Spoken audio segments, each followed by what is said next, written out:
S K super TMT, the long life TMT.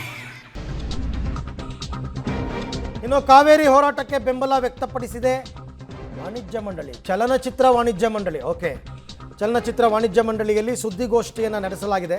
ಕೊಡಲೇಬೇಕಾಗಿತ್ತು, ಕೊಟ್ಟುಕೊಂಡಿದೆ. ಈಗ ಕೊಡಲ್ಲ ಅನ್ನೋಕ್ಕಾಗುತ್ತಾ ಕಾವೇರಿ ವಿಚಾರದಲ್ಲಿ? ನಾವು ರಾಜ್ಕುಮಾರ್ ಹಾದಿಯಲ್ಲಿ ಸಾಗುತ್ತೇವೆ, ರೈತರ ಹೋರಾಟಕ್ಕೆ ನಮ್ಮ ಬೆಂಬಲ ಇದೆ.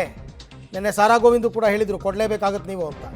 ವಾಣಿಜ್ಯ ಮಂಡಳಿ ಅಧ್ಯಕ್ಷ ಜಯಮಾಲಾ ಅವರು ಘೋಷಣೆಯನ್ನು ಮಾಡಿದ್ದಾರೆ. ಕಾವೇರಿ ನೀರಿನ ಹೋರಾಟದಲ್ಲಿ ನಾವು ರೈತರ ಪರವಾಗಿದ್ದೀವಿ, ಬೆಂಬಲವನ್ನು ಕೊಡ್ತೀವಿ, ಕರ್ನಾಟಕ ಬಂದ್ ಮಾಡಿದ್ರೆ ಅವತ್ತೊಂದು ದಿನ ಪ್ರದರ್ಶನನೂ ರದ್ದು ಮಾಡ್ತೀವಿ ಅಂತೆಲ್ಲ ಹೇಳಿದ್ದಾರೆ. ನೆಲ, ಜಲ, ಭಾಷೆ ಈ ಮೂರಕ್ಕೂ ಕೂಡ ಧಕ್ಕೆ ಆಗುತ್ತೆ ಎಂದಾಗ ಕನ್ನಡ ಚಲನಚಿತ್ರ ವಾಣಿಜ್ಯ ಮಂಡಳಿ, ಕರ್ನಾಟಕ ಚಲನಚಿತ್ರ ವಾಣಿಜ್ಯ ಮಂಡಳಿ ಯಾವತ್ತೂ ಕೂಡ ರೈತ ಬಾಂಧವರ ಪರ ನಾವ್ಯಾವತ್ತೂ ನಿಂತಿದ್ದೀವಿ.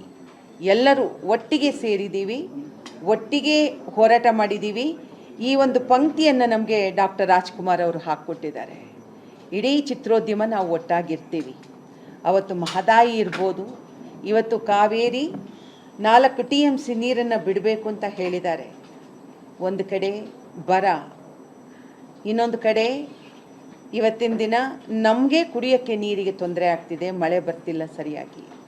ಇಂಥ ಸಂದರ್ಭದಲ್ಲಿ ನಾವೆಲ್ಲರೂ ಕೂಡ ವಾಣಿಜ್ಯ ಮಂಡಳಿ, ಪ್ರತಿ ಚಿತ್ರರಂಗ, ಕನ್ನಡ ಚಿತ್ರರಂಗ ಸಂಪೂರ್ಣವಾಗಿ ನಾವು ರೈತ ಬಾಂಧವರ ಜೊತೆಯಲ್ಲಿ ನಾವು ಇದ್ದೀವಿ ಅಂತ ಹೇಳಲಿಕ್ಕೆ, ಈ ಮೂಲಕ ನಾವು ಹೇಳಲಿಕ್ಕೆ ಇಚ್ಛಿಸ್ತೀವಿ. ಮಹದಾಯಿ ಹೋರಾಟದಲ್ಲೂ ಕೂಡ ಕಳಸಾ ಬಂಡೂರಿಯ ಹೋರಾಟ.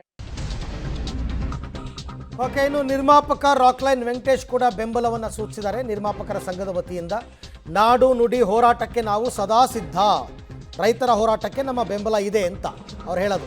ಹೋರಾಟದಲ್ಲಿ ಎಲ್ಲ ಕಲಾವಿದರು ಕೂಡ ಭಾಗಿಯಾಗ್ತಾರೆ, ಭಾಗಿಯಾಗಬೇಕು, ಆಗಲೇಬೇಕು. ಎಲ್ಲ ಹೋರಾಟದಲ್ಲೂ ಕೂಡ ನಾವಿರ್ತೀವಿ, ನೀವೇನೇ ಹೋರಾಟವನ್ನು ಮಾಡಿದ್ರು ನಮ್ಮನ್ನು ಕರೀರಿ, ಬರ್ತೀವಿ ಅಂತ ನಿರ್ಮಾಪಕ ರಾಕ್ಲೈನ್ ವೆಂಕಟೇಶ್ ಅವರು ಘೋಷಣೆಯನ್ನು ಮಾಡಿದ್ದಾರೆ. ಕರ್ನಾಟಕ ಚಲನಚಿತ್ರ ವಾಣಿಜ್ಯ ಮಂಡಳಿ ಒಂದು ತೀರ್ಮಾನ ತಗೊಂಡ್ರೆ ಎಲ್ಲ ಅಂಗಸಂಘ ಸಂಸ್ಥೆಗಳೆಲ್ಲರೂ ಅದನ್ನು ಪಾಲಿಸ್ತೀವಿ. ನಮ್ಮಲ್ಲಿ ಏನೇ ಸಣ್ಣ ಪುಟ್ಟ ಒಗ್ಗಟ್ಟು ಅದನ್ನೆಲ್ಲ ಚಿತ್ರರಂಗದ ಬೆಳವಣಿಗೆಗೆ ಇರುತ್ತೆ ಹೊರತು, ಆ ಕಿತ್ತಾಟ ಪತಾಟ ಏನಿದ್ರು ಚಿತ್ರರಂಗದ ಬೆಳವಣಿಗೆಗೆ ಇರ್ತದೆ ಹೊರತು. ಬಟ್ ವೈಯಕ್ತಿಕವಾಗಿ ನಮ್ಮಲ್ಲಿ ಯಾವುದೇ ದ್ವೇಷ ಇಲ್ಲ. ಚಿತ್ರರಂಗ ಬೆಳೀಬಾರ್ದು ಅನ್ನೋ ಉದ್ದೇಶದಿಂದ ಯಾರೂ ಇಲ್ಲ. ಇಲ್ಲಿ ಚಿತ್ರರಂಗ ಬೆಳೆಯೋಕ್ಕೋಸ್ಕರನೇ ಆ ಒಗ್ಗಟ್ಟು ಇರಲ್ಲ ಅಂತ ನಿಮ್ಗೆ ಅಂದ್ಕೊಂಡಿರ್ಬೋದೇನೋ. ಇದರಲ್ಲಿ ಇನ್ನೊಂದ್ಸರಿ ಮಾತಾಡೋಣ. ಬಟ್ ಯಾವುದೇ ಭೇದ ಭಾವ ಬೇಡ. ಕರ್ನಾಟಕ ಚಲನಚಿತ್ರ ವಾಣಿಜ್ಯ ಮಂಡಳಿ ಜೊತೆಯಲ್ಲಿ ಕರ್ನಾಟಕ ಚಲನಚಿತ್ರ ಕಲಾವಿದರ ಸಂಘನೂ ಯಾವತ್ತಿಗೂ ಇದೇ ಅಲ್ಲ, ಈ ಹೋರಾಟಕ್ಕಲ್ಲ, ಎಲ್ಲ ಹೋರಾಟಕ್ಕೂ ಜೊತೆಲಿ ಇದ್ದೇ ಇರ್ತೀವಿ. ದಯವಿಟ್ಟು ಅರ್ಥ ಮಾಡ್ಕೊಳ್ಳಿ.